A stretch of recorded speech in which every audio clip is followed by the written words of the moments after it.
Most people spend their entire lives operating from a single level of consciousness without ever recognizing it as just one possibility among many. They mistake the particular lens through which they interpret reality for reality itself. The way they make decisions, form relationships, derive meaning, handle conflict, all of it filtered through a structure of awareness they didn't choose and likely can't see. And here's what makes this invisible. Each level of consciousness feels complete from the inside. It doesn't register as limited or partial. It feels like the full picture, like the only reasonable way to understand how life works. Which means the person at one level often can't comprehend the concerns or motivations of someone at a different level. They're not speaking different languages, they're living in different worlds, perceiving through incompatible frameworks. And the gap between them isn't bridgeable through argument or explanation. You can't think your way from one level to another. You have to develop through them, and that development isn't guaranteed. Most people plateau. They reach a particular stage and remain there, mistaking their current vantage point for the destination rather than recognizing it as one stop in a longer journey that most will never complete. The difficulty with discussing levels of consciousness is avoiding two traps. The first is hierarchy as judgment, treating higher stages as morally superior rather than structurally more complex. The second is romanticizing transcendence, as though later stages are free of struggle or contradiction. They're not. They're more complex, which means they hold more contradiction, more ambiguity, more awareness of what can't be resolved.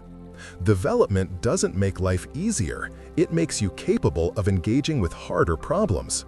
Someone at an early stage experiences life as fundamentally about survival, safety, immediate gratification, and maintaining power or control. Not because they're shallow or undeveloped as people, but because that's the organizing principle their consciousness has crystallized around. Someone at a later stage experiences life as fundamentally about meaning, integration, paradox, and participating in larger systems or purposes that transcend individual survival. Again, not because they're more evolved in some cosmic sense, but because their structure of consciousness has developed enough complexity to hold those concerns without collapsing into the simpler logic of earlier stages. And here's the crucial piece. You can't access a framework you haven't developed. A person at the earliest stages can't genuinely understand what drives someone at later stages, because the cognitive and emotional structures required to even perceive those concerns haven't formed yet. It's not about intelligence or education. It's about the stage-specific capacity to take perspectives, tolerate ambiguity, and organize complexity. The model that maps this most clearly comes from developmental psychology, specifically the work of Jane Loevinger on ego development and later extensions by Suzanne Cook-Gruder. They identified roughly 9 sequential stages that people move through, though most adults plateau somewhere in the middle and never reach the later stages. The stages aren't arbitrary categories. They're structurally distinct ways of organizing self, other, and world.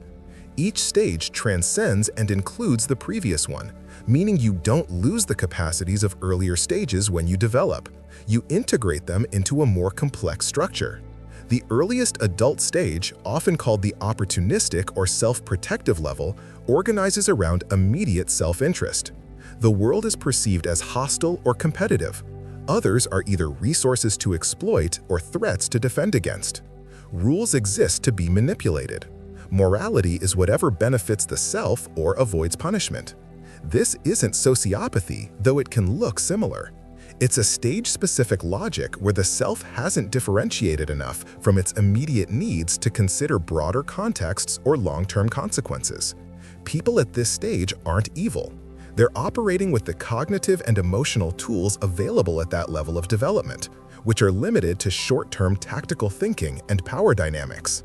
The next major stage, often called conformist, organizes around belonging and group identity. The self is defined by roles, by what the group expects, by adherence to norms and rules that maintain social cohesion. This is where most people stabilize. Morality becomes internalized but still external in origin. It's about following the rules, being a good member of the family or community or organization, not disrupting the social order. Criticism of the group feels like an attack on the self because the self hasn't differentiated from the group yet. Identity is fused with role.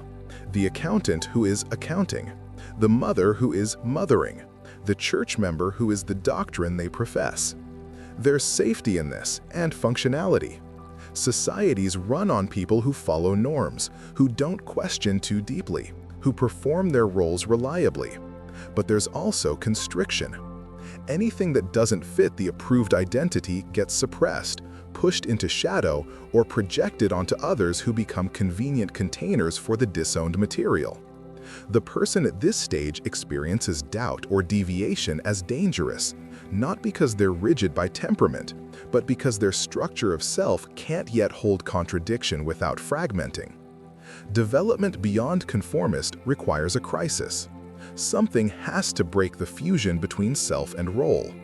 Often, it's a life event that violates the rules of the system. Betrayal by an authority figure, recognition that the group's values conflict with direct experience, or simply accumulating evidence that the official story doesn't match observed reality. This crisis, if navigated successfully, leads to the conscientious stage, where the person begins developing an internal locus of evaluation. Rules are no longer simply followed, they're assessed. The self begins differentiating from the roles it plays. There's awareness that I am not just my job, or I am not just what my family expects me to be. Morality shifts from external compliance to internal principles. The person starts asking not what does the group think is right, but what do I think is right based on my own reasoning and values. This feels like liberation, and it is, but it also brings new burdens. The person now has to take responsibility for their choices in a way the conformist stage didn't require. They can no longer outsource moral authority to the group. They have to think, assess, decide. And they become aware, often painfully, of how much they've been performing rather than being. The conscientious stage is where a lot of intellectual and creative people stabilize. They've developed enough to question, to think critically, to pursue individual goals and principles. But there's still a kind of rigidity here, a seriousness about getting it right, about living up to self-imposed standards, about achieving and producing and demonstrating competence. The shadow at this stage often involves perfectionism, workaholism, difficulty relaxing, or being spontaneous, because everything has to serve the agenda of self-actualization or principled living. Relationships can suffer because the person is so identified with their internal standards that they lose flexibility and playfulness. The next major transition, if it happens, involves loosening that rigidity and developing what's called the individualistic or autonomous stage. This is where the person begins recognizing that their own principles, while genuinely theirs, are still just one perspective among many. They develop the capacity to hold multiple viewpoints simultaneously without needing to collapse them into a single right answer. Paradox becomes tolerable. Ambiguity stops feeling like a problem to solve and starts feeling like the actual texture of reality. The person can see how their own development has shaped their current perspective and can appreciate that others at different stages aren't wrong, they're just operating from different structures of consciousness. This brings a kind of humility and also a deepening capacity for relationship, because the person stops needing others to conform to their framework in order to be respected or engaged with. The later stages, which very few people reach, involve what Cook-Gruder calls construct-aware and unitive consciousness. At the construct-aware stage, the person recognizes that all frameworks, including the concept of developmental stages itself, are constructs, useful maps, but not the territory. There's a kind of playful relationality to ideas and identities. The self becomes more fluid, less reified, capable of inhabiting different perspectives or roles without getting stuck in any of them. Language itself is seen as both necessary and limiting. The person can use concepts and systems while simultaneously holding awareness that they're provisional tools, not truth. At the unitive stage, which is almost never stably achieved and more often glimpsed temporarily, the boundary between self and world becomes permeable. There's direct experience of interconnection, not as a belief or philosophy, but as lived reality. The person operates from a sense of participation in larger wholes, ecological, social, cosmic, without losing functional individuality. This isn't mystical dissolution, it's integration at a level where the paradox of being both individual and inseparable from the whole can be held without collapsing into either extreme. Now here's what complicates this entire framework. You can have temporary access to states of consciousness that are far beyond your stable stage. Someone at the conformist stage can take psychedelics and have a direct experience of unitive consciousness, of ego dissolution, of radical interconnection. But when the state passes, they return to their baseline stage. They might interpret the experience through the lens of their religious tradition, might try to fit it into existing beliefs, but they don't have the structural complexity to integrate it in a way that transforms how they live day to day. States are temporary, stages are stable structures. Development happens in stages, and you can't skip them. You can get glimpses of later territory through peak experiences, meditation, trauma, crisis, or substances. But stabilizing at a later stage requires growing the cognitive and emotional capacity to hold that complexity as your ordinary mode of functioning, not just as a temporary altered state you visit and then leave. The social implications of this are profound and mostly unacknowledged. People at different stages literally can't fully understand each other. The conformist perceives the individualistic person as selfish, disloyal, arrogant for thinking they can question group norms. The individualistic person perceives the conformist as rigid, fearful, incapable of thinking for themselves. Neither perception is wrong from within its own frame. They're accurate descriptions of how the other stage looks from that particular vantage point. But neither can fully grasp the internal logic of the other because they lack the structural complexity to take that perspective genuinely. This shows up everywhere. In politics, where people at different stages advocate for incompatible values and can't understand why the other side doesn't see what's obvious. In relationships, where partners at different developmental stages experience chronic miscommunication not because they're not trying, but because they're operating from incompatible frameworks. In organizations, where leadership at one stage tries to implement changes that people at an earlier stage experience as threatening or incomprehensible, the person at a later stage often makes the mistake of thinking they can explain their way through the gap. They can't. Explanation presumes shared cognitive structure. If that structure isn't there, the words don't land. They get translated into the listener's existing framework, which distorts the meaning into something that fits what that stage can hold.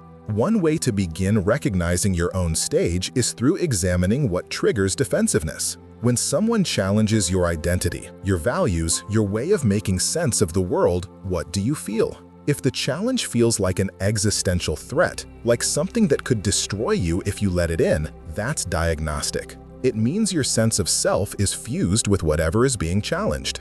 The conformist feels existentially threatened by challenges to group norms because self and group aren't differentiated. The conscientious person feels existentially threatened by challenges to their principles or competence because self and internal standards aren't differentiated. The individualistic person might feel less threatened by challenges to specific beliefs, but still becomes defensive when their perspective-taking or autonomy is questioned because that's where their identity is currently fused. As development continues, the locus of identity shifts from content to process, from what you believe to how you hold beliefs, and eventually to awareness itself rather than any particular content of awareness. But that's extraordinarily rare and not the destination most people are navigating toward. Most are working on the transition from conformist to conscientious, or from conscientious to individualistic. And those transitions are difficult enough without romanticizing what comes after. Another diagnostic involves looking at how you handle contradiction. The earlier stages resolve contradiction by choosing one side and rejecting the other, by enforcing consistency, by needing reality to conform to a single coherent story. The conformist resolves contradiction by deferring to authority or tradition. The conscientious person resolves it through logic and principles, by determining which position is more rationally defensible. The individualistic stage starts being able to hold both sides of a contradiction as simultaneously true in different contexts, or from different perspectives. This capacity to hold paradox without needing to resolve it is one of the clearest markers of later stage development. But it's not comfortable. It means living with uncertainty, with the awareness that your current understanding is provisional, with the recognition that you might be wrong in ways you can't currently see because you don't have the developmental structure to perceive your own limitations. The earlier stages don't experience this kind of vertigo because they're not aware there are limitations. The framework feels complete. Later stages know the framework is incomplete but can't access what's beyond it until they develop further. Working with this developmentally requires understanding that you can't force growth. You can't think your way into the next stage, but you can create conditions that support development when it's ready to occur. One condition is exposure to perspectives that challenge your current framework in ways that are uncomfortable but not insurmountable. Traumatizing. If the challenge is too small, you assimilate it into your existing structure and nothing changes. If it's too large, you defend against it or it fragments you. The optimal challenge is at the edge of your current capacity, something that doesn't fit easily but that you can almost grasp, that creates enough disequilibrium to motivate restructuring without overwhelming the system. This often happens through relationship with people at slightly more complex stages, through mentorship, therapy, or depth conversations with people who can model more complex ways of holding reality without preaching about it. Another condition is creating space for reflection. Development doesn't happen in the midst of constant activity and stimulation. It requires pausing, examining your own reactions and patterns, noticing when your responses are automatic versus chosen, becoming aware of the gap between who you think you are and how you actually behave under pressure. Journaling is one method. When something triggers you, when you feel defensive, judgmental, superior, ashamed, write it down. Not the story about why the other person is wrong, but what you felt, what it threatened, what belief or identity it challenged. Then ask whether that belief or identity is actually you, or whether it's a structure you've been identified with that might be starting to loosen. This inquiry doesn't produce instant insight. It creates conditions for insight to emerge over time as you accumulate evidence of your own patterns. Another practice involves deliberately inhabiting perspectives you instinctively resist. If your impulse is to dismiss someone's viewpoint as stupid or naive, pause and attempt to construct the most coherent version of that perspective you can imagine. Not to agree with it, but to understand what would have to be true for that position to make sense. This doesn't mean relativism where all views are equal. It means developing the capacity to take perspectives without losing your own, to see through multiple lenses without needing to collapse them into a single truth. This is cognitive flexibility, and it's both a marker of later stage development and a practice that supports further development. The more you can do this, the less rigidly you're identified with any single framework, and the more available you become for the next transition when it arrives. The third dimension of practice is engaging with material that you can't quite understand. Not material that's beneath your level or that's simply wrong, but material that's complex in ways your current structure can't fully hold. Advanced philosophy, dense poetry, art that doesn't resolve into clear meaning, conversations with people who think in ways that feel alien.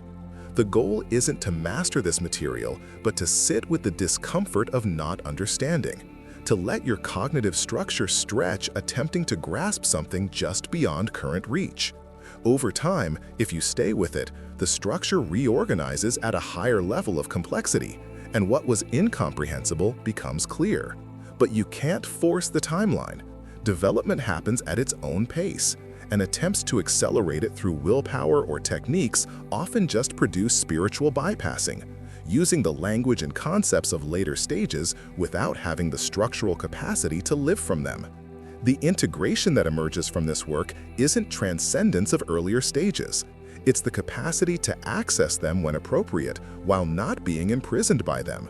The person at the autonomous stage can still operate from conformist logic when they're in a context that requires it, following social conventions at a formal event, deferring to expertise in areas outside their competence.